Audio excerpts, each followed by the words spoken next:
Okay, so let's get right into this. What if I told you about a discovery so incredible, so out of place, that it literally forced us to rethink everything we thought we knew about the ancient world?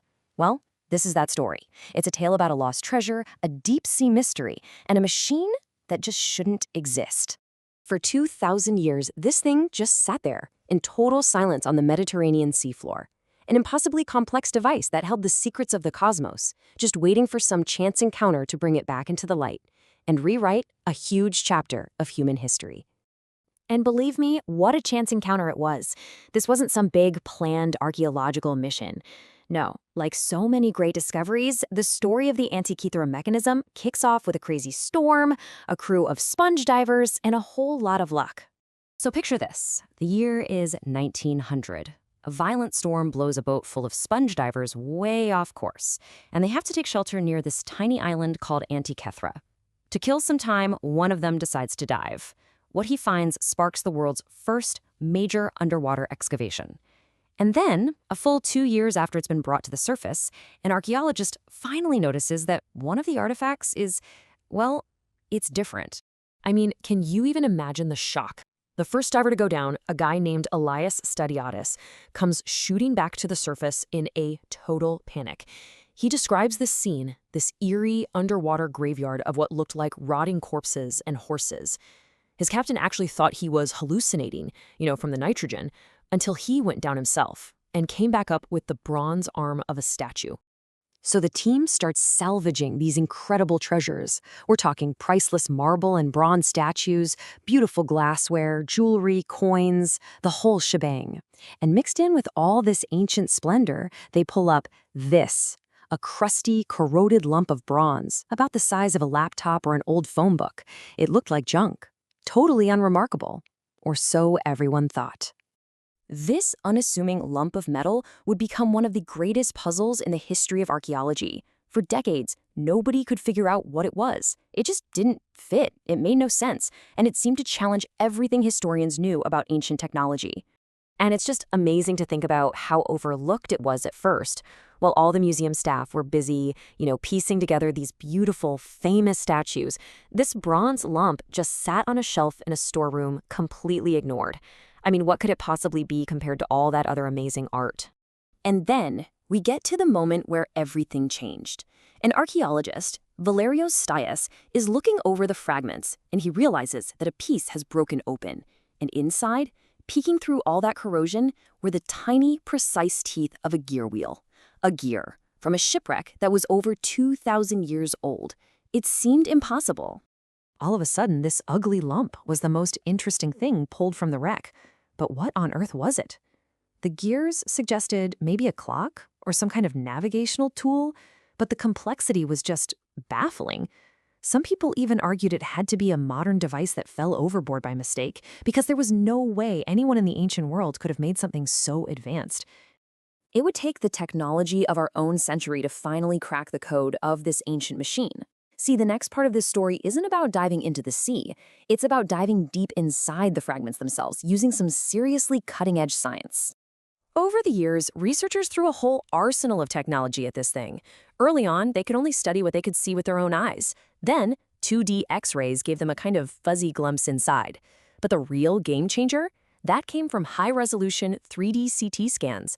That technology let scientists digitally peel back the layers of corrosion and finally see the incredibly intricate gears hidden inside, and even read thousands of characters of hidden text.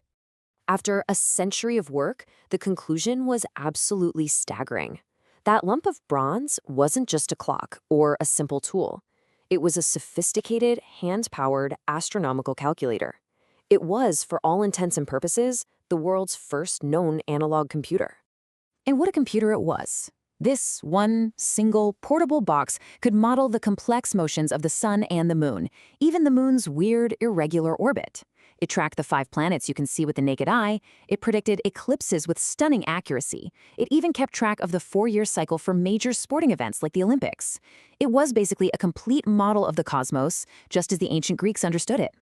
At the heart of this machine was this complex system of at least 30, maybe more, precision-cut bronze gears. The biggest gear was about 5 inches across and had 223 teeth. The level of miniaturization and complexity was it was mind-boggling for that period in history. Of course, a device this incredibly complex doesn't just appear out of thin air, right? It had to be the peak of a long tradition of Greek mechanical and astronomical genius. So the question wasn't just what it was anymore, it was who on earth could have possibly made it. And this is likely what it looked like in its prime. It was all tucked inside a wooden box with these big dials on the front and back, covered in tiny inscriptions that were basically a user's manual. You turn a little hand crank on the side, and all the pointers on the dials would move to show you exactly where the sun, moon, and planets would be on any given date. It was a portable cosmos. But here's the thing, researchers don't think it was just a calculator for experts. It was probably a teaching tool. A mechanical textbook, if you will, designed to show off the majestic, clockwork order of the heavens to students. It made all these abstract ideas about the cosmos totally tangible and visible. So, who was the genius behind it? Well, we don't know the specific maker's name, but the clues point to a tradition of engineering that's connected to the greatest inventor of the ancient world, Archimedes. Writers from that time actually described similar, though probably simpler, devices that Archimedes built a century earlier. Plus, the calendar on the mechanism is from a region that included Syracuse, which was Archimedes' home. But the real significance of this device goes way beyond just its amazing mechanics. Its very existence reveals a massive, gaping hole in our own understanding of history. Okay, this is the part that just blows my mind. The mechanism was built around 150 BCE. After it was lost at sea, technology this complex completely vanishes from the historical record. Nothing even close to this level of sophisticated gearing shows up again until the massive astronomical clocks of 14th century Europe. That's a gap of more than 1,400 years, a missing millennium of technology. That's why it's often called a technological orphan. It is a single, surviving example of a level of science and engineering that we honestly thought was impossible for the ancient world. It proves they were so much more advanced than we ever gave them credit for. It means we didn't invent complex gear trains in the Renaissance. We had to reinvent them. And that leaves us with this one last, kind of haunting thought. This masterpiece of engineering, this ancient computer, only survived because of a random storm and a lucky find.